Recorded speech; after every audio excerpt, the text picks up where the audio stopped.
మంచి తండ్రి, సర్వశక్తిగల దేవా, ఈ దినముకై మీకు స్తోత్రం. మేము కూడి వచ్చి ఆరాధించడానికి, మహిమపరచడానికి, మీ సముఖములో కూర్చోడానికి మీరిచ్చిన తరుణానికై వందనాలు. ఇప్పుడును దేవాదిదేవుడు మా మధ్య ఉండి మాతో మాట్లాడుతూ మీ వాక్యముతో సంధించండి. కృపగల హస్తములలో తగ్గించుకుంటున్నాం. మా ప్రభువైన యేసుక్రీస్తు నామమున వేడుచున్నాము. హల్లెలూయా. రోమీయులకు రాసిన పత్రిక 11వ అధ్యాయం 8వ వచనం. ఇందు విషయమై నేటి వరకు దేవుడు వారికి నిద్రమత్తుగల మనస్సును, చూడలేని కన్నులను, వినలేని చెవులను ఇచ్చియున్నాడని రాయబడి ఉన్నది. ఎవరిని గూర్చి ఇక్కడ రాయబడి ఉన్నది అని అడిగినట్లయితే ఇశ్రాయేలు ప్రజల గూర్చి దేవుడు చెప్తున్నాడు. దేవుని ప్రజల్ని గూర్చి చెప్తూ చూడలేని కన్నులను, వినలేని చెవులను ఇచ్చియున్నాడు. వినలేని చెవులు. దేవుడు ఏ చెవులను గూర్చి చెప్తున్నాడనేది మనము చూడవలసి ఉన్నది. ఇప్పుడు నరుని దేవుడు నిర్మించేప్పుడు చెవులు లేకుండా సృజించడం జరగదు. కొంతమందికి అది అంగవైకల్యమై ఉంటుంది. మనం వికలాంగులు అని అంటాం. వారికి మనుషులు మాట్లాడేది ఏం కాలేదు, వినపడదు. వినకపోవడం వల్ల వారినేమంటాం? వారు చెవిటివారు అని మనం చెప్తాం. బైబిల్లో చెవిటివారు అని ఉంటుంది. వీళ్ళని మనం ఎందుకు అలా చెప్తున్నామంటే వీరికి ఎవరు చెప్పింది ఏం కాలేదు, వినపడల. అందువల్ల వారికి మనము వినికిడి లేని వారని చెప్తాము. అదేవిధంగా దేవుడు చెప్పేది వినకుండా పోవడం, దేవుడు చెప్పేది వినకపోవడం. అలా వినకుండా ఉంటున్నప్పుడు వీళ్ళందరూ ఆత్మరీతిలో చెవిటివారని అర్థం. వీరితో దేవుడు మాట్లాడుతున్నాడు, సంధిస్తున్నాడు, అయినా వీరికది వినబడలేదు. సంఘానికి ఈరోజు అదే స్థితి. ప్రభువు మాట్లాడుతున్నాడు, సంఘములతో ఆత్మ చెప్పుచున్న మాట చెవిగలవాడు వినుగాక. ఈరోజు అది ఎలా సంఘములో దేవుని మాటను వినడం అవుతుందా? ఆ సంఘములో ఉందా అంటే లేదని చెప్పను. దేవుడు సంఘములో మాట్లాడుతున్నాడు. అన్ని చోట్లలో మాట్లాడతాడు. అరణ్యంలో మాట్లాడినవాడు సంఘములో మాట్లాడ్డా? ఖచ్చితంగా మాట్లాడతాడు. అయితే వినగలిగిన చెవి మనకి ఉందా? దేవుని మాటను వినే చెవి. ఇప్పుడు మీరు ఒకరితో మాట్లాడుతూ ఉన్నారు, మీ అబ్బాయితోనో అమ్మాయితోనో ఇంట్లో మాట్లాడుతూ ఉన్నారు. తనపాటికి తాను వీడియో గేమ్స్ ఆడుతూ ఉన్నాడు. అలా ఆడుతున్నప్పుడు మీరు చదువు అంటే తను ఆడుతూనే ఉన్నాడు. మీరేమడుగుతారు? ఏంట్రా, నేను చెప్పేది వింటున్నావా లేదా అని అడుగుతున్నారు.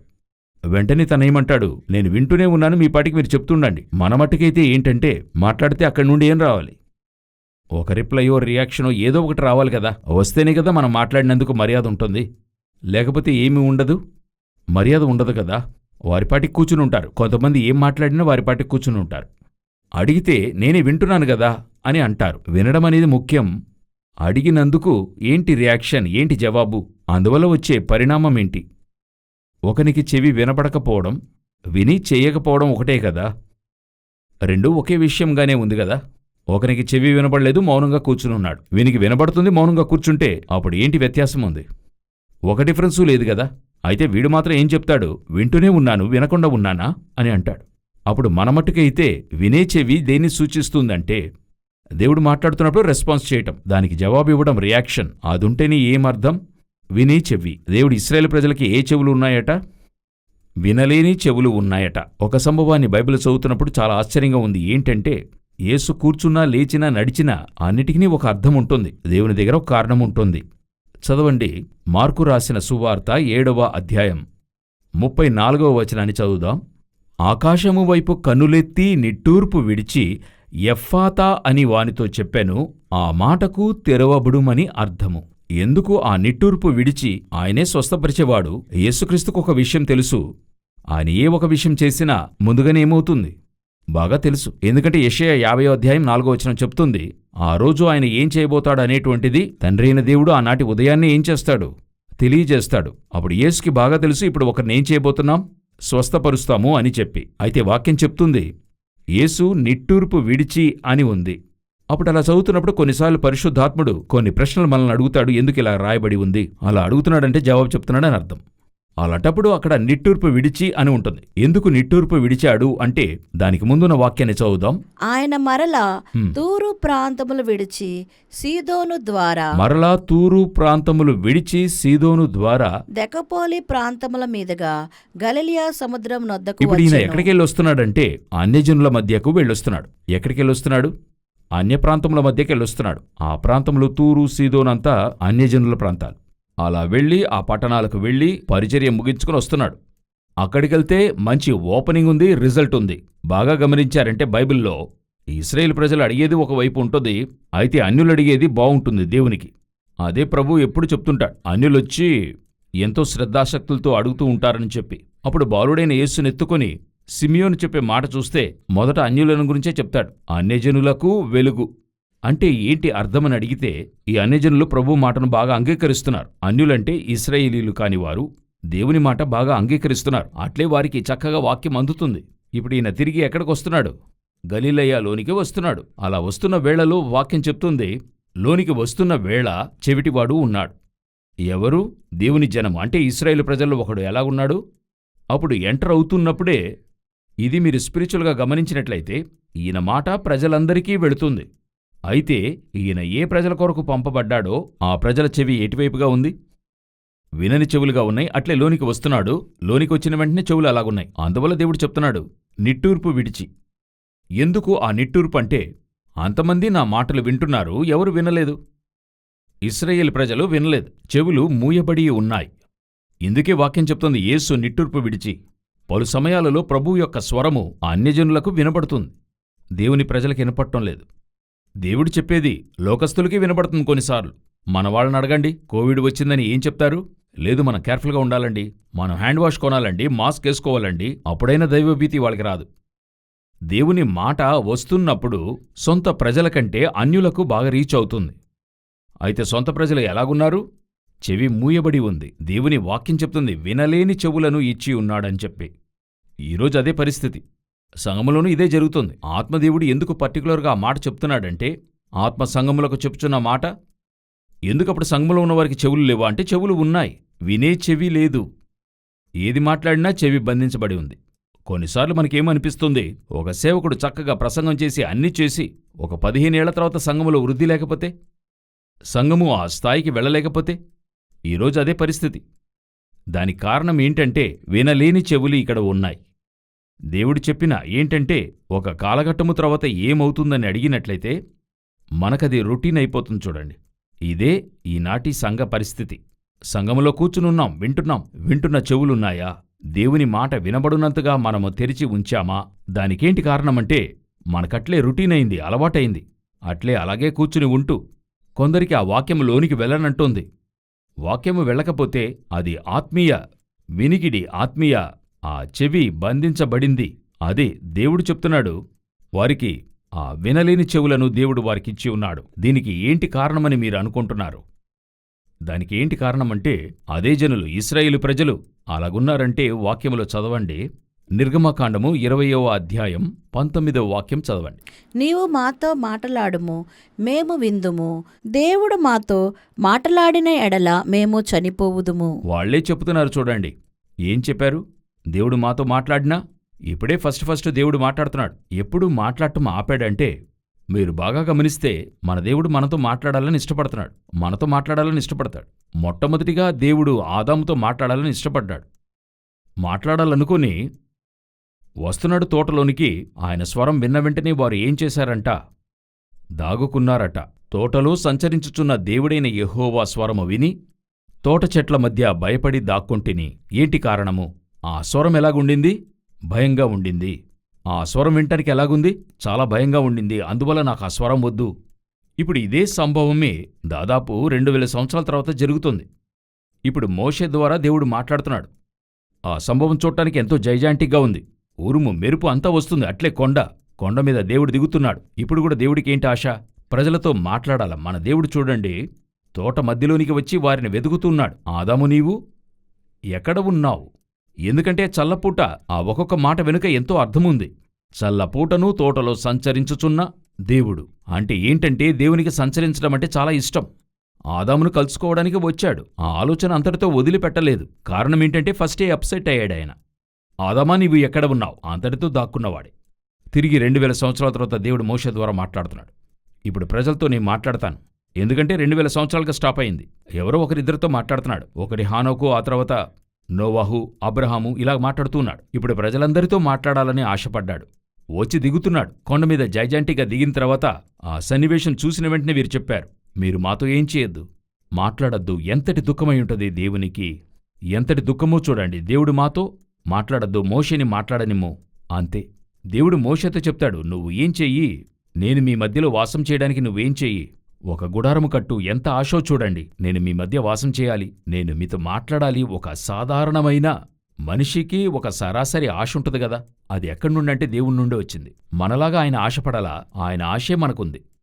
ఆయన మనతో జీవించాలా, మనతో మాట్లాడాలి, మనతో సంచరించాలి అనే ఆశ ఆయనకుంది.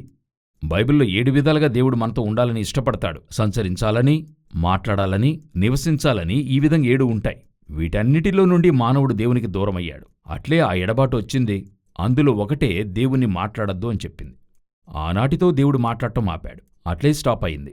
ఇప్పుడు యోచించండి, దేవుణ్ణి మాట్లాడవద్దని చెప్పినట్లయితే ఆటోమేటిక్గా తను ఎవరి మాటకి లోబడతాడు?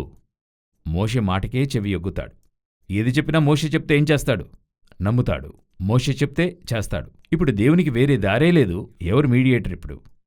మోషేనే మీడియేటరు. ఈ అలవాటు ఈనాడు సంఘములో ఉంది. ఈనాటికి ఆ అలవాటు ఎవరికి ఉంది? సంఘానికి ఉంది. సంఘం అన్నది ఇది పరిశుద్ధాత్మ మాట్లాడే స్థలం. ఇప్పుడు పరిచారకుని ద్వారా, సంఘపు దూత ద్వారా అని బైబిల్లో ఉంటుంది. ఎఫెసులో ఉన్న సంఘపు దూతకు ఈలాగు రాయము, చెవిగలవాడు ఆత్మసంఘములతో చెప్పుచున్న మాట. అప్పుడు ఆ దూత ద్వారా, తన సేవకుని ద్వారా ఏం చేస్తాడు?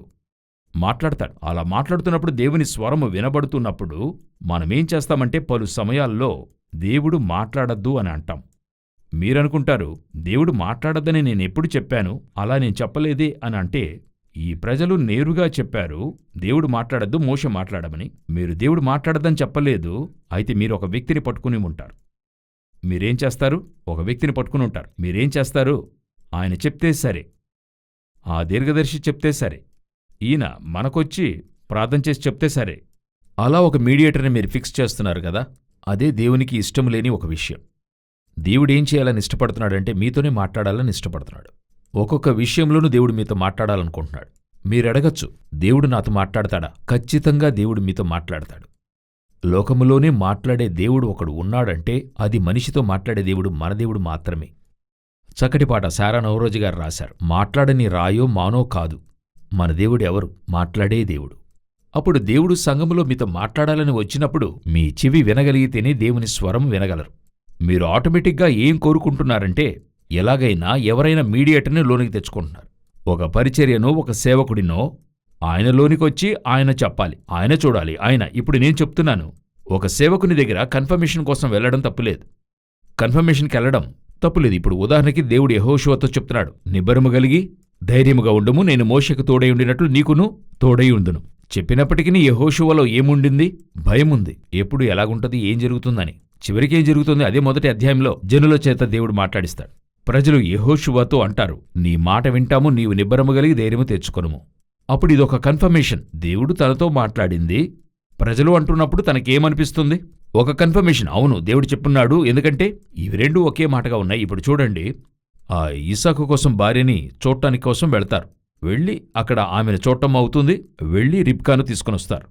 సరి, ఈ రిబ్కానే ఇస్సాకు కోసం అని అబ్రహాము ఎలా కన్ఫర్మ్ అవుతాడు?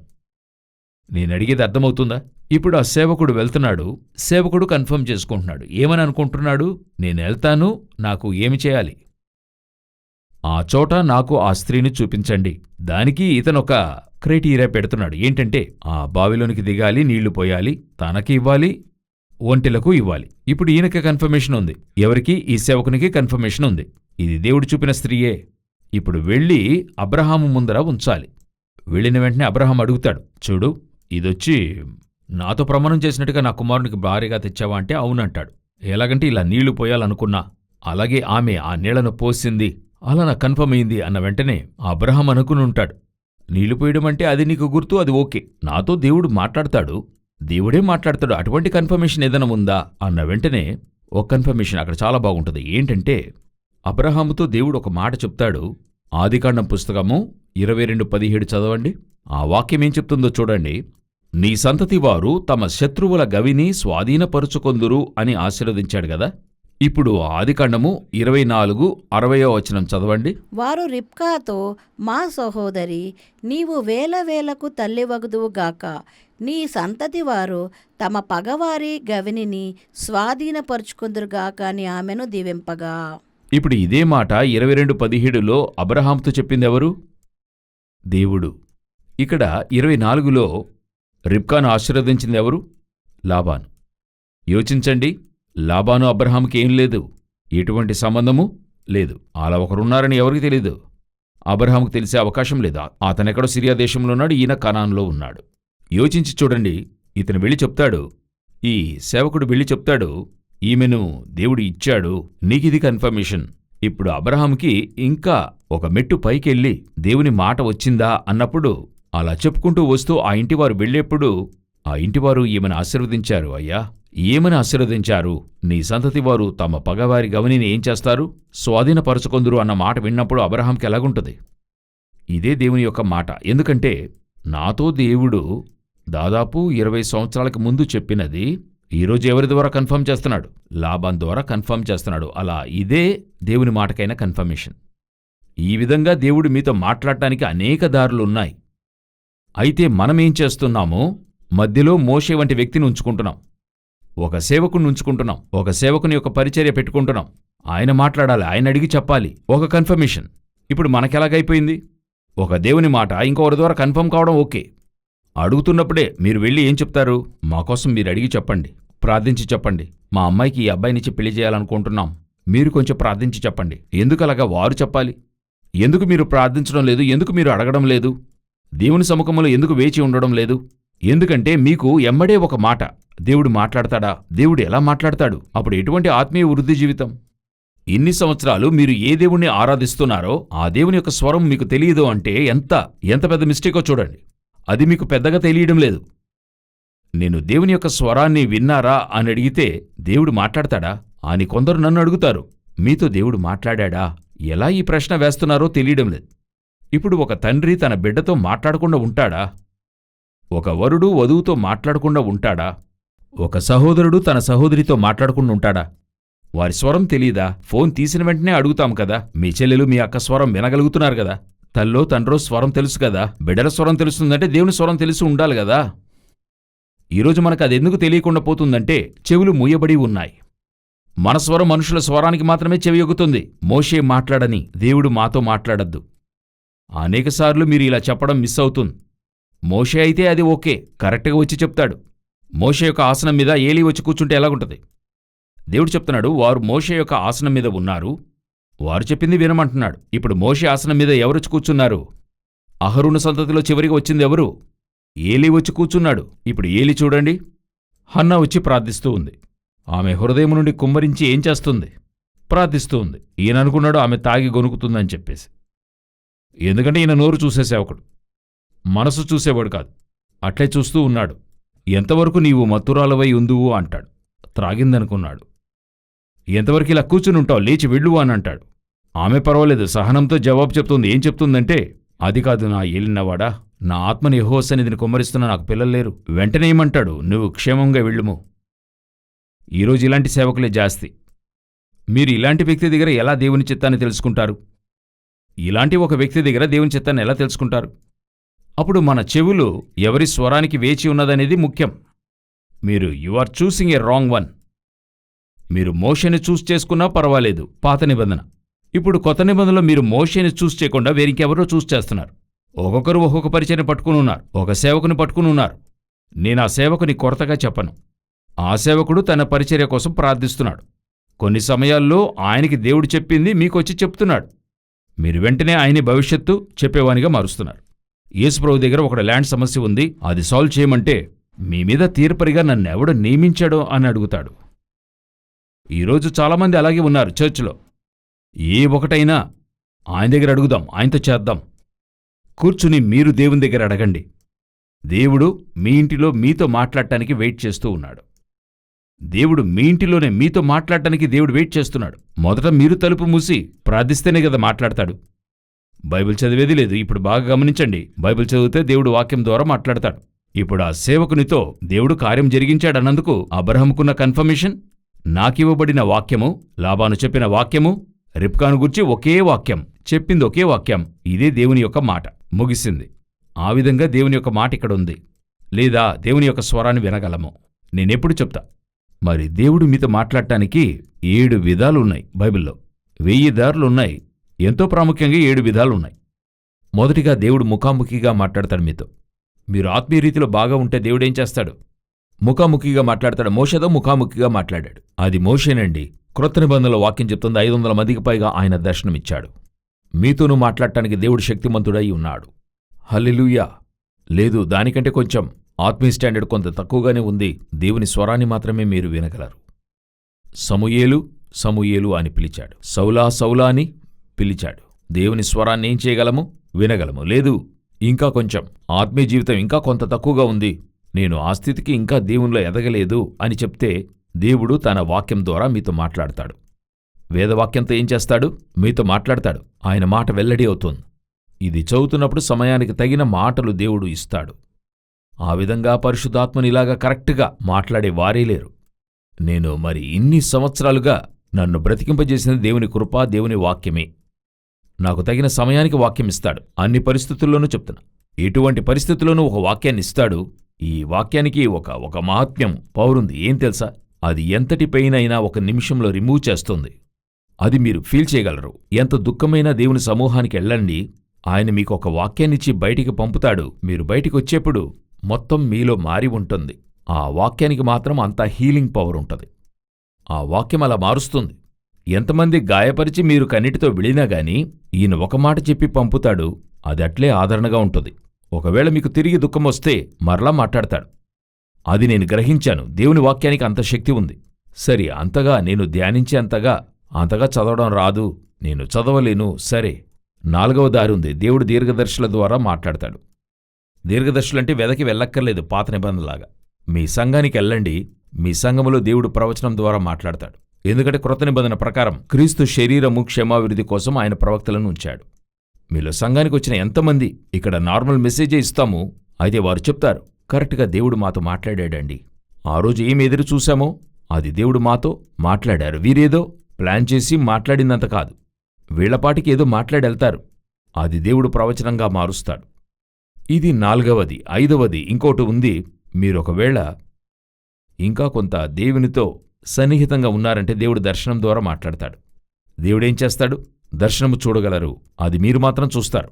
మీరు చెప్తారు, దేవుడు నాకు ఒకటి చూపించాడు అని. ఇందులో 6వది ఇంకోటి ఉంది. అదేంటంటే స్వప్నం ద్వారా మాట్లాడతాడు. చివరిగా ఇంకొక దారి ఉంది, నాకు తెలిసింది. అది ఎటువంటిదంటే దేవుడు గాడిద ద్వారా కూడా మీతో మాట్లాడతాడు. మాట్లాడాలని అనుకుంటే అన్యజనుల ద్వారా కూడా దేవుడు మాట్లాడతాడు. దేవుడు మీ ద్వారా మాట్లాడటానికి ఇన్ని దారులున్నప్పుడు మీరెందుకు మోషే ఫిక్స్ చేస్తున్నారు? మీరెందుకు వ్యక్తిని ఫిక్స్ చేస్తున్నారు? మీరెప్పుడు ఏం చేస్తారంటే దేవునితో మాట్లాడటానికి మిమ్మల్ని రెడీ చేసుకోండి. అదే మీకు ఎప్పుడు కూడా మంచిది. ఆ ప్రాక్టీస్ వచ్చిందంటే మీరు దేవుడు అలా మాట్లాడటం ఆరంభించారు, మీ చెవులు దేవునికి తెరవబడ్డాయంటే మీరు ఒకరోజు కూడా దేనిని గురించి విచారించక్కర్లా. మీకొక సందేహం అనేదే రాదు. నేను చెప్పింది అర్థమైందా? ఇది దేవుని చిత్తమా కాదా అనే సందేహం ఏం చేయదు, రానే రాదు. దేవుడు మాట్లాడాడు అంతే, మీ హృదయంలో సంతోషం వస్తుంది. అది కొన్నిసార్లు దేవునికి ఇష్టం లేకుండా పోతుంది. మీరు మరో వ్యక్తితో క్రొత్త నిబంధనలో మాట్లాడటం. ఇప్పుడు మీరు చర్చికి బయలుదేరి వస్తున్నప్పుడు ప్రక్కింట్లో అయ్యగారో అమ్మగారో ఉన్నారు. వారిని పిలిచి మా ఆయన దగ్గర చెప్పి ఇది కొంచెం కొనివ్వండి అంటే మీ ఆయనకి ఎంత కోపం వస్తుంది? వస్తుందా రాదా? ఆయన అడుగుతాడు కదా, నేను ఇంట్లో ఉన్నాను కదా, నువ్వెందుకు నన్ను అడగకూడదు అనే కోపం వస్తుంది కదా. ఆ విధంగానే దేవుడు మీతో ఉన్నప్పుడు మరొక వ్యక్తిని ఎందుకు మీరు లోపల ఫిక్స్ చేస్తున్నారు? అప్పుడు దేవునికేమొస్తుంది? మన దేవుడు కోప్పడ్డో దూఖపడతాడు. సరే, వారి ద్వారా మాట్లాడాలా, మాట్లాడుకో. అలా అయితే మీరు మధ్యలో ఫిక్స్ చేసిన వ్యక్తి మోషే అయితే తప్పించుకుంటారు. మధ్యలో ఫిక్స్ చేసిన వ్యక్తి ఏలీ అయితే ఇరుక్కుంటారు. వారిష్టానికి ఏదో చెప్పి వెళ్ళిపోతారు. అందువల్ల ఆ మీడియేటర్ వద్దు అంటున్నాను. మధ్యలో ఎవరొద్దు? మీడియేటరే వద్దు. బాగా ప్రార్థించండి. మీరు పిలవండి, దేవుడు మీతో వచ్చి మాట్లాడతాడు. దేవుడు మీతో ఏం చేస్తాడు? జోక్యం చేసుకుంటాడు. కాబట్టి ఏం జరుగుతుంది? వినేటువంటి చెవులు కావాలి. మొదటిగా ఈ వినే చెవి ఎందుకు కావాలి అని అడిగినట్లయితే, మాతో మాట్లాడవద్దు అని చెప్పినందువల్ల దేవుడు మాట్లాడటం ఆపేశాడు వారితో. ఇప్పుడు దేవుడు మన ద్వారా తిరిగి మాట్లాడటానికి ఇష్టపడుతున్నాడు. చెవిగలవాడు ఆత్మసంగములతో చెప్తున్న మాట వినుగాక అంటే ఏంటి అర్థం? తిరిగి మాట్లాడాలని దేవుడేం చేస్తున్నాడు? ఆయన ఇష్టపడుతున్నాడు. మీ చెవులు తెరవబడాలి. దేవునితో మాట్లాడండి, నాతో మాట్లాడండి దేవా అని అడగండి. నేను చెప్తున్నా, దేవుని యొక్క స్వరం మీకు వినపడుతుందని. ఒక చక్కటి పాతపాట ఉంది. ఈ లోకపు స్వరము నా దేహపు స్వరము కలిసి ప్రతిధ్వనిస్తుంది, అందులో మెల్లని నీ స్వరము స్పష్టంగా వినడానికి నాకు నేర్పుము అని ఉంటది. ఒక గొప్ప పరిశుద్ధుడు ఆ కాలంలో ఆయన పాడేవాడు. అందులో ఉంటుంది, ఈ లోకపు స్వరము నా దేహపు స్వరము కలిసి ప్రతిధ్వనిస్తుంది. ఈ లోకంలో ఉండే సౌండు ప్లస్ నాలో ఉండే మాంసం అన్ని చేరి ఏం చేస్తున్నాయి? భయంకరంగా నినాదిస్తున్నాయి. దానికి మధ్యలో నీ మెల్లని స్వరం వినటానికి నేర్పమని ఆ పరిశుద్ధుడు పాడేవాడు. అదే మనం దేవుని దగ్గర అడగాలి. మనలో ఎంత సౌండైనా కానివ్వండి, ఎవరైనా మాట్లాడినివ్వండి, ఏదైనా కానివ్వండి, మీలోని పోరాటము కానివ్వండి, దీనికి మధ్యలో దేవా నేను నీ స్వరం వినాలి అని అడగండి. నీ స్వరానికి మా చెవులేం చేయాలి? తెరవబడాలని చెప్పి మీరు తీర్మానించుకోండి. దేవుడు మీ చెవులు తెరవటానికి శక్తిమంతుడై ఉన్నాడు. హల్లెలూయా. రెండవది, ఈ స్వరం వల్ల కలిగేటువంటి మీరు వినడం ఆరంభించారంటే మీకొచ్చేటువంటి బెనిఫిట్, దేవుడు ఎవరితో మాట్లాడుతున్నాడు చదవండి. అపోస్తలుల కార్యము 9వ అధ్యాయం 7వ వచనం చదవండి. అతనితో ప్రయాణము చేసిన మనుషులు ఆ స్వరము వినిరి కాని ఎవనిని చూడక మౌనులై నిలువబడిరి. 6వ వచనం నుండి చదవండి. లేచి పట్టణములోనికి వెళ్ళుము, అక్కడ నీవు ఏమి చేయవలెనో అది నీకు తెలుపబడునని చెప్పెను. అతనితో ప్రయాణము చేసిన మనుషులు ఆ స్వరము వినిరి కాని ఎవరిని చూడక మౌనులై నిలువబడిరి. బాగా గమనించి చూడండి. ఇప్పుడు దేవుడు మాట్లాడుతున్నాడు. ఇక్కడ ఆ చోట వాక్యం చెప్తుంది, దేవుడు మాట్లాడింది ఎవరికి వినపడుతుంది? ఎవరికి వినపడుతుంది? సౌలుకి వినబడుతుంది. పౌలుగా మార్చబడిన వానికి వినబడుతుంది. కూడా ఉన్నవారికి ఏం కాలేదు? వినబడలేదు. ఆ వాక్యం ఇంకా చదవండి. అపోస్తలుల కార్యం 22వ అధ్యాయం 9వ వచనం చదవండి. 22:9 చదవండి. నాతో కూడా నున్నవారు ఆ వెలుగును చూచిరి కాని నాతో మాట్లాడిన వాని స్వరము వారు వినలేదు. ఎందుకు వీరికి వినబడలేదు? ఒకే చోట సౌండ్ వినబడుతుంది. ఒకే చోట ఏమవుతుంది? సౌండ్ వస్తుంది. అయితే ఆ సౌండు ఎవరికి వినబడుతుంది? పౌలుకి వినబడుతుంది. కూడా ఉన్నవారికి ఏం చేయలేదు. ఎందుకు వినబడలేదు? ఎందువల్ల సౌండ్ వినలేదు అంటే ఏంటి అర్థము? ఆ చెవులు పౌలుకు తెరవబడుతుంది, కూడా ఉన్నవారికి ఏం చేయలా? తెరవలేదు. అలాగంటే వీరికి వినపడలేదా అంటే ఆ చెవులు మూసుకున్నాయంటే లేదు. లోకప్రకారంగా సౌండ్ వినబడుతుంది. లోకప్రకారంగా సౌండ్ వినబడుతుంది. దేవుడు మాట్లాడేది మాత్రం ఏం చేయలేదు, వినపడలా. అప్పుడు ఎందుకు ఈ సౌండ్ వీళ్ళకి వినపడలేదు? వీళ్ళకి ఇతనిలాగనే వైరాగ్యం. ఇతనెక్కడికి వెళ్తున్నాడు? దమస్కుకి వెళ్తున్నాడు. దమస్కు నుండి వెళ్తున్నాడు. వెళ్ళి సంఘములను హింసించడానికి ఆ పౌరఫటాన్ని అన్ని పొందుకుని వెళుతూ ఉన్నాడు. కూడా వస్తూ ఉన్నారు. వాళ్ళు ఇదే ఏకాభిప్రాయంతో ఉన్నవారు. అయితే ఇతనికి వినబడే స్వరం వారికి వినపడలేదు. దాని అర్థమేంటి అని అడిగినట్లయితే, సౌలు మీద దేవుని యొక్క ఏముంది? ప్లాన్ ఉంది. ప్రభువు సౌలుని పిలుస్తున్నాడు. సౌలనే పౌలు మీద ప్రభువుకు దర్శనముంది. ఇవన్నీ చూస్తున్నారు. ఇప్పుడు ఆ దర్శనము ఉన్నవానికి దేవుని యొక్క ప్రణాళిక ఎవరి మీద ఉందో వానికి దేవుని యొక్క స్వరం ఖచ్చితంగా వినబడుతుంది. కూడా ఉన్నవారికి ఏం చేయదు? వినబడదు. అదే ఇక్కడ ఉండేటువంటి రెండో విషయం.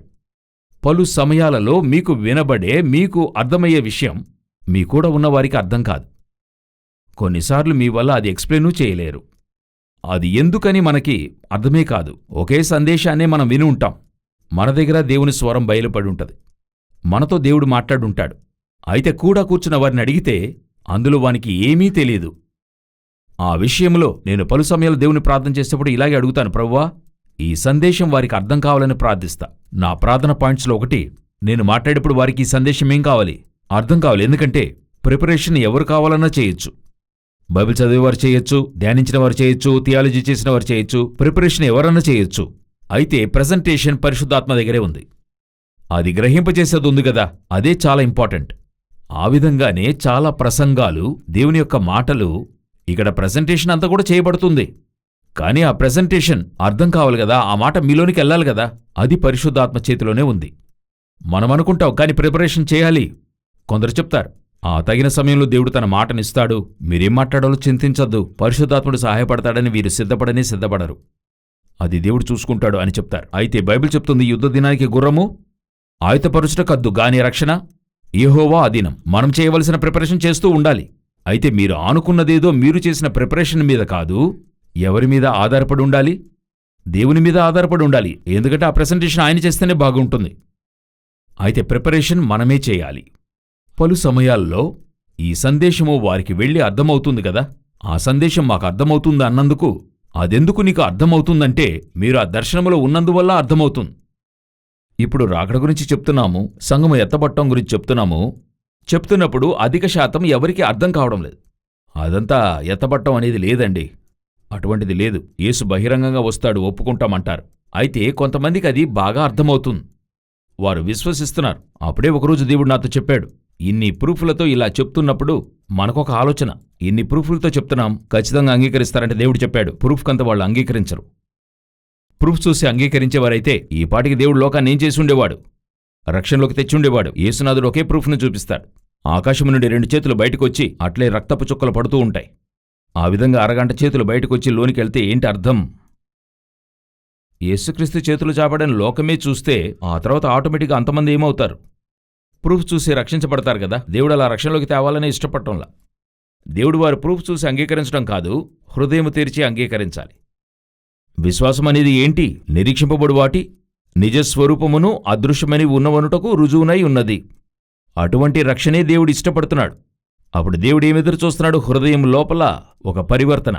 అది అందరికీ జరుగుతుందంటే జరగదు. నేను మరొక మెట్టు తెలుసుకున్నది, వాక్యం చెప్తుంది, దేవుడు ఎవరి హృదయాలను తెరిచాడో వానికే వెళ్తుంది. ఎంత ప్రసంగం చేసినా ఇంతే అని తీర్మానించుకోవద్దండి. అప్పుడు ప్రసంగం చేసి ఏం ప్రయోజనం? దేవుడు తెరిస్తేనే కదా. అదే మరలా చెప్తున్నా, యూ నీడ్ టు ప్రిపేర్. యుద్ధ దినానికి గుర్రం ఏం చేయాలి? ఆయత్తపరచబడాలి. చేయాల్సిన ప్రిపరేషన్ మీరు చేస్తూ ఉండాలి. అయితే అక్కడ హృదయాన్ని తెరిచి మాట లోనికెళ్లాలంటే ఎవరి వల్ల అవుతుంది? అది ఎవరికి వెళుతుంది? దర్శనము కలిగిన వానికి వెళ్తుంది, దేవునిచే పిలువబడిన వారికి వెళ్తుంది. మీరు చూడండి, మీకు అనేకసార్లు బాగా అర్థమవుతుంది. మీకట్లే లోపల ఆసక్తి కలుగుతుంది. ఇది వాళ్ళకి చెప్పాలి, వాళ్ళు వినాలి, రక్షణలోకి తేవాలి. వెళ్ళి చెప్తే అసలు వినరు వాళ్ళు. చెప్తూ ఉంటే మీ ఆత్మే అక్కడ ఆరిపోతూ ఉంటది. వాని హృదయం తెరవబడ్లా అంతే. అప్పుడు ఈ మాట ఎవరికి వెళుతుంది? కూడా ఉన్నవారికి ఏం వినపడలేదట. అక్కడున్నవారికి ఏంటో వినబడలేదు. అయితే సౌలుకు మాత్రం స్వరంగా వినబడుతుంది, సౌలా సౌలా, నువ్వు నన్నెందుకు హింసిస్తున్నావు? అప్పుడు ఎవరికి వినపడుతుంది? నువ్వు పిలవబడినవానిగా ఉంటే దేవుని స్వరము నీకు వినపడుతుంది. మీ బైబిల్ యొక్క మహాత్మ్యం ఎప్పుడు గ్రహించగలరో తెలుసా? You are a chosen one, selected one. మిమ్మల్ని దేవుడు సెపరేట్ చేశాడు, వేరుపరిచాడు. అందువల్లే అది మీకు అర్థమవుతుంది. మిగతా వారికి ఎందుకు అర్థం కాలేదంటే వారింకా ఆ పిలుపులోకి రాలేదు. వచ్చినప్పుడు వారికి అర్థమవుతుంది. ఆ పిలుపు సమయం వచ్చినప్పుడు వారికి అర్థమవుతుంది. మీరేమనుకోవద్దు, వారికి అర్థం కాదు, జరగదు, అదేలాగా ఇంకొకటి అనుకోవాలి. మీకు అర్థమవుతుంది చూసారా? అప్పుడు మీకు తెలియాలి, దేవుడు నాపైన ప్రణాళిక ఉంచాడు. దేవునికి నాపైన ఏముంది? ఒక ప్లాన్ ఉంది. అందువల్ల నా చెవి తెరవబడి ఉంది. అందువల్ల దేవుడు మాట్లాడేది నాకేం చేస్తుంది? అర్థమవుతుంది అని చెప్పి మనకి తెలియాలి. ఆ పిలుపు కలిగిన వానికి దేవుడు మాట్లాడేది బాగా అర్థమవుతుంది. పిలుపు లేనివానికి ఏం చేయదు, ఇప్పటికది అర్థం కాదు. అందువల్ల అర్థం కాలేదని చెప్పి వారిని నిరాకరించద్దు. అర్థమైనందువల్ల మీరు నేను పెద్దవాళ్ళమనే అర్థం కూడా కాదు. కొందరంటారు, ఎలా ఈ వాక్యానికి ఎలాగా ఇలాంటి వివరణ? మేము వినదే లేదంటారు. అది వేరే ఏమీ లేదు. ఈ గాడిద నోరు తెరవాలని ఆయన తీర్మానించాడు. అన్ని గాడిదలేం చేయవు, నోరు తెరవు. కొన్నిసార్లు ఒక గాడిద ఏం చేస్తుంది? నోరు తెరుస్తుంది. అందువల్ల గాడిద అనుకోకూడదు.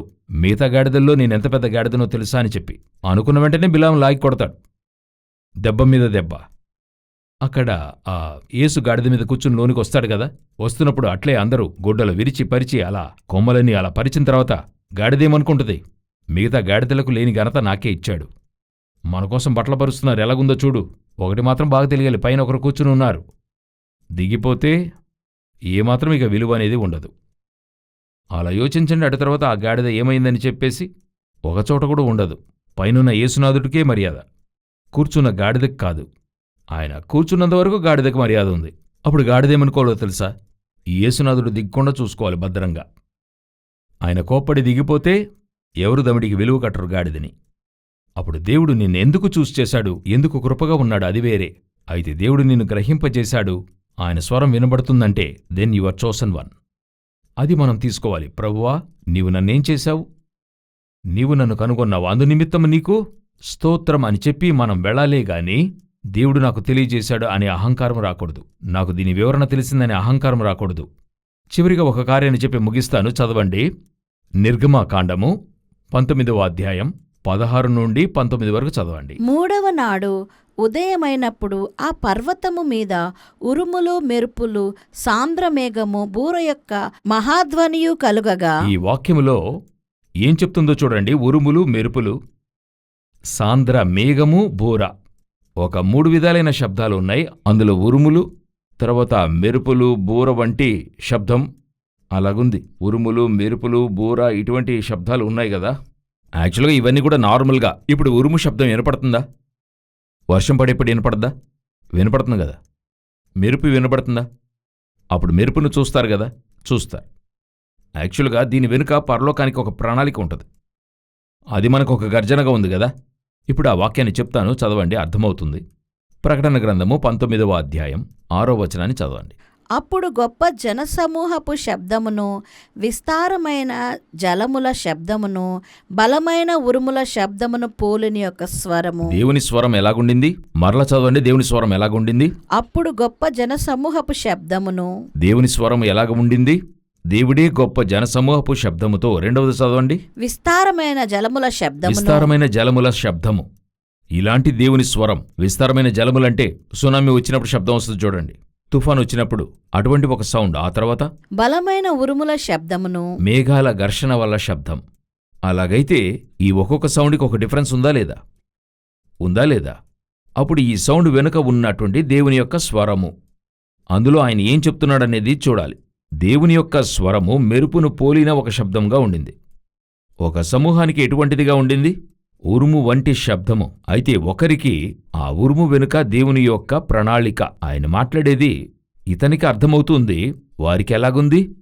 ఉరుము ఉరిమినట్టుగా ఉంది. ఆ ఉరుము కలుగుతుంది, అక్కడ ఉరిమినట్టుగా మనకు తెలుస్తుంది. రాసినప్పుడు బలమైన ఉరుము శబ్దమని ఉంది. అయితే ఆ ఉరుము శబ్దం వల్ల తనకేం అర్థమవుతుంది? దానిలో నుండి ఏదో ఒక మెసేజ్ వస్తుంది. వెంటనే యోహాన్ ఏం చేయాలనుకుంటున్నాడు? అది రాయాలనుకుంటున్నాడు. దేవుడేమంటున్నాడు? అది రాయొద్దు, ఏం చేయి, ముద్ర వేయమంటున్నాడు. ఇదే నేను మీతో చెప్పా. ఇది లోకములో వినేవారికి ఉరుము శబ్దం వలె ఉంటుంది. ఇప్పుడు చెప్తున్నాను, వర్షంలోని ఉరుమును చెప్పడంలా దేవుని యొక్క మాట. దేవుని యొక్క మాట లోకానికి మాత్రం ఉరుము ఉరిమినట్టుగా ఉంటుంది, ఎందుకంటే వాళ్ళకది అర్థం కాదు. కాని మీకు నాకు అది అర్థం కావాలి. దానికి అందులో ఉండేటువంటి అర్థం మనకి తెలుస్తుంది, మిగతావారికి అది ఉండదు. ఇదే ఆత్మీయ రీతిలో మరో వృద్ధి. మీ చెవులు వినబడాలంటే ఒట్టిగా దేవుడు మాట్లాడటం అనేది సాధారణమైన విషయం కాదు. ఇది ఇంకా మరో స్థాయికి వెళుతుంది. అలా వెళుతున్నప్పుడు లోకానికి అది ఉరిమినట్టుగానే ఉంటుంది, మిగతావారికి అదేదో దడదడనే ఉంటుంది. కాని దాని వెనుకాల ఏముంటుంది? ఒక దేవుని సందేశం ఉంటుంది. ఆ సందేశం అర్థం చేసుకునే స్థాయికి మీరు నేను రావాలి. ఆ ఆత్మీయ పరిపక్వతకొచ్చినప్పుడు దేవుడు ఇంకా అనేక కార్యములు మీతో మాట్లాడతాడు. నేను చెప్పేది అర్థమైందా? కొన్నిసార్లు ఏం చేస్తారంటే ఆ యొక్క వేగుల వారిగా ఉంటారు. ఆ డిపార్ట్మెంట్లో ఉన్న ఒకరు చెప్పిన విషయమే వారికొకటుంటుంది. వారి కమ్యూనికేషన్ మరొక అధికారితో మాట్లాడతారట. ఈ ఫోన్లో అదేమంటారు, వాకీటాకీ, ఇటువంటిది మాట్లాడతారట. మాట్లాడుతున్నప్పుడు ఎవరన్నా మధ్యలో క్రాస్గా వింటే ఏం కాకూడదు, అర్థం కాకూడదని వీరు గూఢ భాషలో మాట్లాడతారట. ఆ భాష ఏం చేస్తుందని అడిగితే వినేవారికి మాత్రం అర్థమవుతుంది. మధ్యలో ఎవరు క్రాస్ చేసినా ఆ భాష ఏం కాదు, అర్థం కాదు. ఆ మాట్లాడేవారికి వినేవారికి మధ్యలో ఒక కోడ్ ఉంటుంది. అది మాట్లాడేవారికి అర్థమవుతుంది, వినేవారికి అర్థమవుతుంది, మధ్యలో ఉండేవారికి ఏం చేయదు, అర్థం కాదు. అదేవిధంగా దేవుడు మాట్లాడేది మీకు మాత్రమే అర్థమవుతుంది. అందులో ఉండేటువంటి ఆత్మీయ సత్యం అర్థమవుతుంది, లోతు అర్థమవుతుంది, దర్శనం అర్థమవుతుంది. అయితే అది మిగతా వారికి అర్థం కాదు. దానిని విని అది రాసి ఉంచే స్థాయికి మీరు నేను వృద్ధి అయి ఉండాలి. ఆ వృద్ధి ఉంది కదా, అదే చాలా ఇంపార్టెంట్. నేను ఆ వాక్యం చదువుతున్నప్పుడు దేవుడు చెప్పాడు, ఇప్పుడు బైబిల్లో ఒక ఉపమానంగా మాట్లాడుతున్నాడు, దర్శనంగా మాట్లాడుతున్నాడు. 7 కొమ్ములు 10 తలలు అని చూస్తున్నాం కదా. ఇప్పుడు నార్మల్గా చూసేప్పుడు దర్శనం 7 కొమ్ములు 10 తలలు. ఇప్పుడు దానియేలు పుస్తకము 8వ అధ్యాయంలో 2 కొమ్ములు గల పొటేలు, 1 కొమ్ము గల పొటేలునుంది. చూడటానికి అది 2 కొమ్ములు గల పొటేలు, ఇది 1 కొమ్ము పొటేలు. ఇప్పుడు దాని వివరణ దేవుడు లోపలిచ్చాడు, వెదికి కనిపెట్టి చదవచ్చు. కొమ్మంటే రాజు, కొమ్మంటే అర్థం రాజు. పొటేలు అంటే రాజ్యం, ఒక గవర్నమెంట్. అప్పుడు ఆయన చెప్తున్నాడు, 2 కొమ్ములు, 2 రాజులు ఉండేటువంటి ఒక రాజ్యం వస్తుంది. 2 కొమ్ములంటే ఏంటి? మెడో పర్షియన్ రాజ్యం అంటే ఏంటి? మెడో పర్షియన్ రాజ్యం. అందులో 2 రాజులు వస్తారు. ఇదే వివరణ. ఇది దర్శనం, అదేమైంది? వివరణగా ఉంది. ఇప్పుడు ఆ వివరణ దానియేలుకి అర్థమవుతుంది. కొన్నిసార్లు అర్థం కాల. దానియేలుకి ఏం కాల? అర్థం కాల. ఇప్పుడు దానియేలుకి ఏం కాలేదు? దర్శనం తెలుస్తుంది, కాని ఏం చేయలేదు, అర్థం కాలేదు ఆయనకి. ఇది ఏంటిది, నాకు అర్థం కాలేదే అంటున్నాడు. ఇప్పుడు తర్వాత వాక్యంలో ఒక దూత వచ్చి ఏం చేస్తున్నాడు, దానికి ఒక వివరణ వచ్చి ఇస్తున్నాడు అని ఉంటుంది. ఒక దూత ఏం చేస్తున్నాడు? వివరణ ఇస్తూ ఉన్నాడు. ఇప్పుడు ఈయనకి దర్శనం తెలుస్తుంది, కాని దాని వివరణ తెలియలేదు. కొన్నిసార్లు దేవుడు మాట్లాడతాడు, అది అర్థం కాదు. ఇప్పుడు ఆ బెల్షస్సర్కే రాస్తున్నాడు గోడ మీద, మెనెమెనె తెకెల్ ఉపార్సిన్ రాస్తున్నాడు. అది అతనికి అర్థమైందా లేదా? బెల్షస్సర్కి అర్థమైందా లేదా? అర్థం కాల. ఇదేంటండి రాశాడు? ఇప్పుడు దానియేలుకి చూపించింది అర్థం కాలేదు, బెల్షస్సార్కి రాసింది అర్థం కాలేదు. ఇప్పుడు ఆ చూపించిన దానికి వివరించడానికి ఒక దూత అవసరపడ్డాడు. బెల్షస్సర్కై రాయబడింది వివరణకి ఎవరు అవసరమయ్యారు? దానియేలు అవసరపడ్డాడు. ఇప్పుడు దర్శనములో నెబుకద్నెజరు ఒకటి చూస్తున్నాడు, అది అతనికి అర్థం కాలేదు. ఇప్పుడు అది వివరించడానికి ఎవరో ఒకరు అవసరపడుతున్నారు. అదేలాగున ఒక ఉరుము, మెరుపు అనేటువంటివి దేవుని యొక్క చిత్తం, దేవుని యొక్క దర్శనం. మెరుపు అంటే చూస్తారు, ఉరుము అంటే వింటారు. ప్రకటన గ్రంథము 4వ అధ్యాయము 5వ వచనం చదవండి. ఆ సింహాసనములో నుండి మెరుపులను, ధ్వనులను, ఉరుములను బయలుదేర్చున్నవి. ఇప్పుడు చూడండి, మెరుపులును, ధ్వనులును, ఉరుములును. మెరుపంటే చూసేది, మెరుపంటే ఏంటి? చూస్తాం. ఉరుము, ధ్వని అంటే అయితే రెండు ఒకే విషయమే. రెండు మేఘాలు వస్తున్నాయి కదా, రెండు మేఘాలు ఢీకొట్టుకుంటే ఏమవుతాయి? మెరుపొస్తుంది. తర్వాత ఏమొస్తుంది? ఉరుము గర్జన వస్తుంది. ఫస్ట్ మనకి మెరుపు కనబడుతుంది, ఆ తర్వాత ఏమవుతుంది? ఉరుము వినబడుతుంది. ఎందుకంటే లైట్ రేస్ వేగంగా ట్రావెల్ అవుతాయి. అలా ఢీకొట్టడం అన్నది మేఘముల మధ్య జరిగే సంభవము, దాని పరిణామము మెరుపును, ఉరుమును. అప్పుడు దేవుని చిత్తము వస్తున్నప్పుడు దర్శనమన్నది మెరుపు, దేవుని స్వరం అన్నది దీర్ఘదర్శనం, రెండూ వస్తాయి. ఇప్పుడు మెరుపును చూస్తే మీకు తెలియాలి రెండు మేఘాలు కొట్టుకున్నాయి. ఆ శబ్దములో మీకు తెలియాలి ఆ మేఘము ఢీకొనే వేగములోనే అది ఎంత వేగంగా ఢీకొంటుంది, అది తగిలేవానికి తెలుస్తుంది. అదే విధముగానే దేవుడు మీతో మాట్లాడుతున్నప్పుడు ఆయన దర్శనములు, దీర్ఘదర్శపు మాటలు వస్తాయి. అది దర్శనంగా వస్తాయి. అది అర్థమై దాని వెనక ఏముందనేది మీకు తెలియాలి. నేను చెప్పింది అర్థమైందా? ఒకే విషయంలో రెండు వస్తాయి. మెరుపొస్తుంది, ధ్వని వస్తుంది. మెరుపన్నది దర్శనం, చూసేటువంటిది. ఉరుమన్నది సౌండ్, వినేటువంటిది. చెవిగలవాడు ఆత్మసంగములతో చెప్తున్న మాట. ఇప్పుడు ఉరుము వినబడుతుంది యోహానికి, అతనికి అది అర్థమవుతుంది. మనకి ఒట్టి ఉరుము శబ్దం, ఆయనకది అర్థమవుతుంది.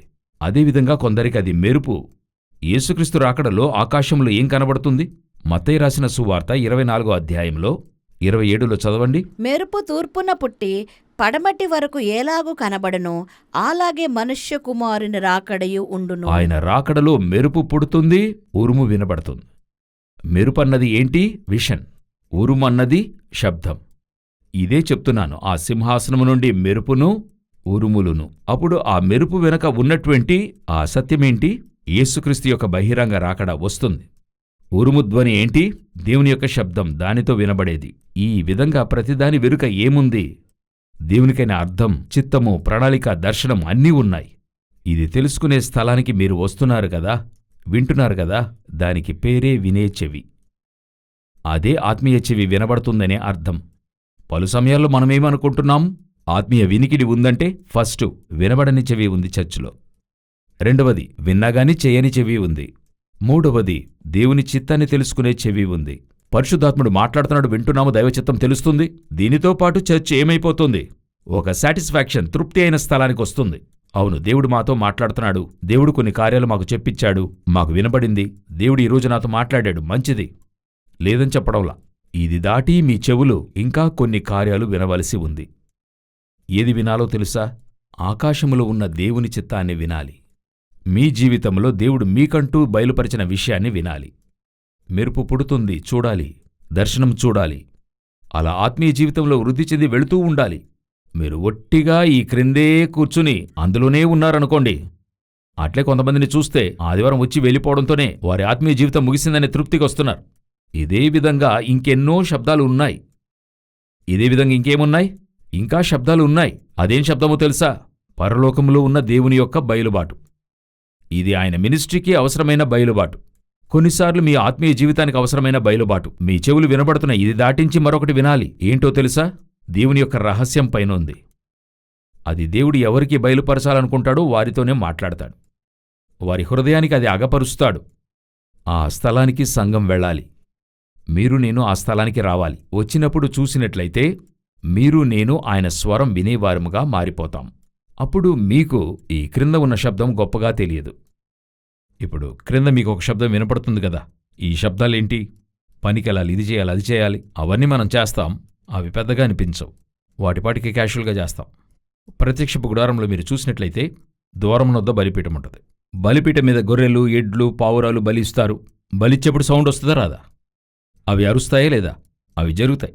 ఇప్పుడు ఆ చోట నుండి యాజకుడు కొంత లోపలికి పరిశుద్ధ స్థలానికి వెళ్ళాడంటే ఇప్పుడేమవుతుంది? ఈ సౌండ్ కొంత తగ్గుతుంది. ఈ సౌండ్ ఏమవుతుంది? తగ్గుతుంది. ఎందుకంటే ఇప్పుడు లోన ఎక్కడ ఉన్నాడు? పరిశుద్ధ స్థలంలో ఉన్నాడు. ఇప్పుడు ఇంకా దాటి మహాపరిశుద్ధ స్థలంలోనికి వెళ్తే ఆ సౌండ్ ఏం కాదు, వినబడదు. అదే సమయంలో ఇప్పుడు బలి ఇవ్వలేదనే అర్థమా? అక్కడ పని జరుగుతూనే ఉంది. ఆ పని ఇంకా తనుగా జరుగుతుంది. ఇప్పుడు మీరు నేను ఆ శబ్దాన్ని కాదు, మహాపరిశుద్ధ స్థలములో దేవుని స్వరాన్ని వినడానికెళ్ళాం. అందువల్ల నేను వెళ్ళిపోయాను. ఇక్కడ పని జరగదంటే జరుగుతుంది. మోషే ప్రజల సమస్య వింటూ ఉన్నాడు. ఉదయం నుండి సాయంకాలం వరకు ఏం చేస్తున్నాడు? సాల్వ్ చేస్తూ ఉన్నాడు సమస్యని. ఇత్రో వస్తున్నాడు. నేననుకుంటున్నా మోషే మామ ఇత్రోని దేవుడే పంపి ఉంటాడని. ఆయనొచ్చాడు. ఏం చేస్తున్నావు? ఇలాగంతా చేస్తే ఏమవుతుంది? నువ్వు వెళ్ళి మొదట మనిషిని ఫిక్స్ చేయి, నువ్వు రెడీ అవ్వు అంటున్నాడు. ఇప్పుడు చూడండి, వీళ్ళకి మనిషిని ఫిక్స్ చేశాడు. ఈయన 40 దినాలు ఎక్కడికెళ్ళాడు? కొండపైకెళ్ళాడు. ఈయన కొండ మీదికి వెళ్ళాడు. సరేనా? ఆయన కొండ మీదకి వెళ్ళిన తర్వాత ఈయన అలాగా ప్రజల్ని వదిలి కొండ మీదకి వెళ్ళిన తర్వాత క్రింద పని జరుగుతుందా జరగదా? జరుగుద్దా జరగదా? జరిగే తీరుతుంది. ఎందుకంటే క్రింద పని దేవుడే చూసుకుంటాడు. అప్పుడు మోషే ప్రజలకి బోధించాల్సింది ఒకటుంది. దానికంటూ దేవుని స్వరాన్ని వినాల్సి ఉంది. పలు సమయాల్లో మనమేమనుకుంటాం?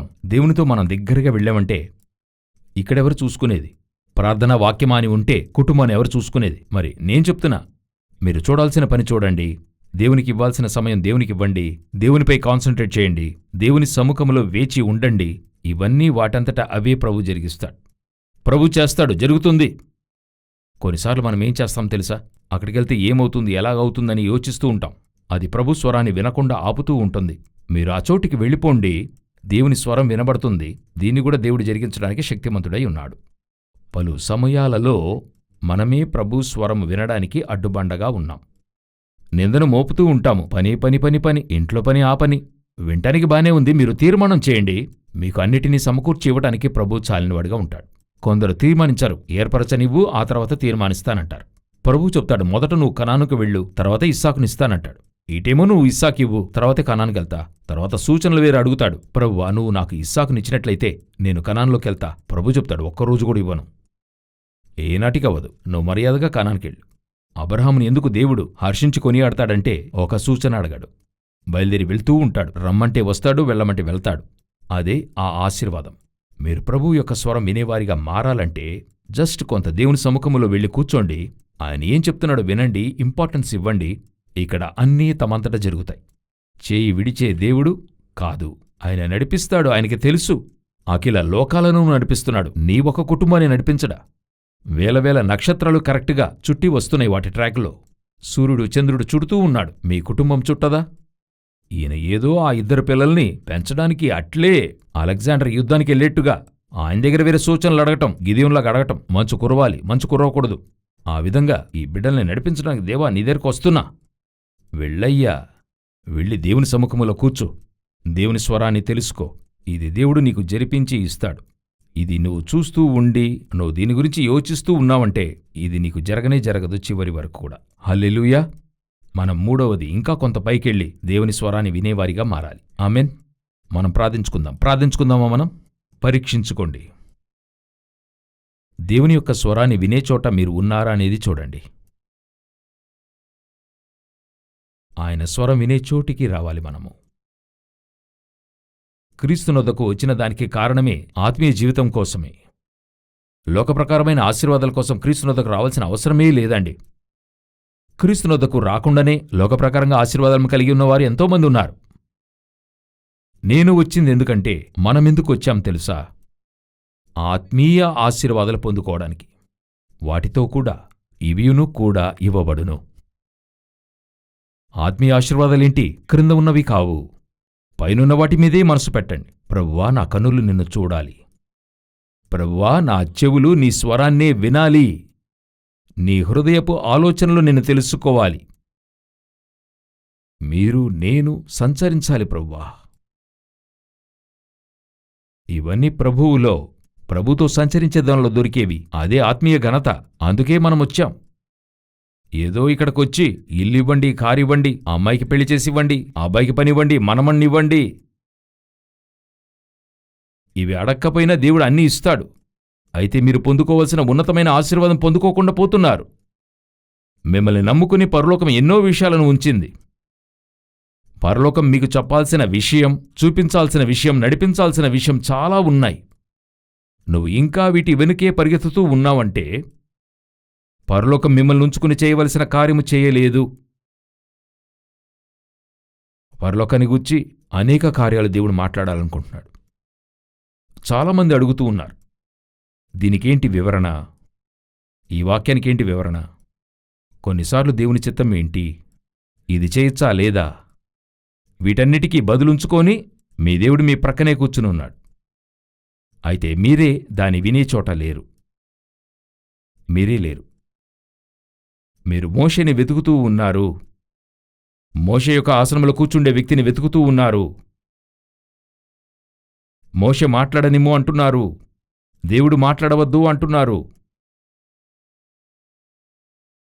దేవుని సముఖంలో దేవునితో చెప్పండి, దేవా, నా చెవులు నిన్ను విననిమ్ము, నా చెవులు తెరవబడునుగాక. దేవుడు నిట్టూర్పు విడుస్తున్నాడు. ఎప్పుడు నా స్వరాన్ని వింటావు? ఎవరెవరికో నా స్వరం వినబడుతుంది, ఎందుకు నీకు మాత్రం అర్థం కావడం లేదు? ఎవరెవరో నా స్వరానికి లోబడుతూ ఉన్నారు, నువ్వు మాత్రం నా స్వరానికి ఎందుకు లోపడటం లేదు? ఎందుకు ఆ అహంకారం? ఎందుకు ఆ నిర్లక్ష్యం? ఎందుకు వినబడనివానిగా కూర్చుని ఉన్నావు? ఎందుకు వింటూ చూద్దాం చూద్దాం, దేవుడు చేస్తాడని మరల చెప్తూ ఉన్నావు? దేవుడు బయలుదేరి వెళ్ళమని చెప్తే వెళ్ళు. దేవుని సముఖములో మిమ్మల్ని అప్పగించుకోండి. దేవుని సముఖములో అప్పగించుకోండి దేవునికి. ప్రభువా, ఇప్పట్నుండి కూర్చుని మీ స్వరాన్ని వింటాను. వినడం మాత్రమే కాదు, చెవి యొగ్గుతాను. ఆ స్వరానికి నేను లోబడతాను. భక్తుడు ఈ విధంగా చెప్తున్నాడు గదా, ఆ స్వరము, ఈ లోకస్వరము, నా మాంసస్వరము కలిసి ప్రతిధ్వనిస్తుంది. అవును, ఈ భూమిలో ఉన్న సమస్య, నీ చుట్టూ ఉన్న పోరాటం, నీ కుటుంబంలో ఉన్న సమస్య అంతా ఒకవైపు, దానితో నీలో ఉండేటువంటి శరీర పోరాటం, ఆలోచనలు, భయాందోళన, భవిష్యత్తును గూర్చిన భయం, ఇదొకవైపు. లోకములో స్వరము, మాంసపు స్వరము కలిసి ధ్వనిస్తుంది. దానికి మధ్యలో ఒక మెల్లని స్వరము వినబడుతుంది. నువ్వు భయపడద్దు, నిబ్బరము గలిగి ధైర్యముగా ఉండుము, నేను నీతో కూడానే ఉన్నాను. దానికి మధ్యలో మెల్లని స్వరం వినబడుతుంది. నువ్వు లేచి నడువుము, నువ్వు చేయవలసిన ప్రయాణం బహుదూరం. అందులో ఒక మెల్లని స్వరం వినబడుతుంది. నేను నీతో కూడానే ఉందును, ఇదిగో నేను యుగ సమాప్తి వరకు సదాకాలం మీతో కూడా ఉంటానని చెప్తున్నాడు. అందులో ఒక మెల్లని స్వరం వినబడుతుంది. నేను నిన్ను నా అరచేతిలో చెక్కి ఉన్నాను. మీరు ఈ స్వరానికే చెవియొగ్గాలి. ఈ స్వరాన్ని వినేవారిగా మారిపోవాలి. అప్పగించుకుందామా దేవుని సముఖములో? ఈరోజు ఇప్పుడు దేవుడు నాతో మాట్లాడి ఉన్నాడు. ఇక ఆయన స్వరానికి చెవియొగ్గేవానిగా మారతాను. ప్రతి ఉదయం దేవుని సముఖములో కూర్చుంటాను. ఆయన స్వరాన్ని వింటాను, ప్రయత్నిస్తాను. నాతో మాట్లాడండి ప్రభువా అని చెప్తాను. ఒకరోజు ఆయన స్వరాన్ని వింటాను. అలా ఇష్టపడేవారందరూ మీ చేతులు దేవుని వైపుగా ఎత్తి, దేవా, మీ స్వరాన్ని నా చెవులు వినాలి. ఎవరి దగ్గర ఎందు నిమిత్తమును నేను తిరగకూడదు. నీ చిత్తం తెలుసుకోవడానికి ప్రతి ఒక్కరి దగ్గరికి వెళ్ళకూడదు. మీ నుండి తెలుసుకోవాల్సింది నేను, ఎవరో మనుషుల దగ్గర నుంచోకూడదు. నేను మీ దగ్గరే వచ్చి నుంచుంటాను ప్రభువా. నా నేత్రాలను తెరవండి, నా చెవులను తెరవండి. సర్వశక్తిమంతుడైన మా దేవా, ఈ అద్భుతమైన సమయానికే స్తోత్రం. ఈ సమయంలో మీ కృపగల హస్తం కింద అప్పచెప్పుకుంటున్నాం. మేము మీ స్వరాన్ని వినేవారముగా, ప్రతిరోజునూ వేచి ఉండేవారముగా, చిత్తాన్ని తెలుసుకునేవారిగా మమ్మల్ని మార్చండి ప్రభువా. మీ మహిమగల హస్తములో అప్పచెప్పుకుంటున్నాం. ఈ మాటలు ప్రతి ఒక్కరికీ అర్థం కానివ్వండి. మీరు మాత్రం మహిమ పొందండి. మా ప్రభువైన యేసుక్రీస్తు నామమున వేడుకొనుచున్నాము తండ్రి. ఆమేన్.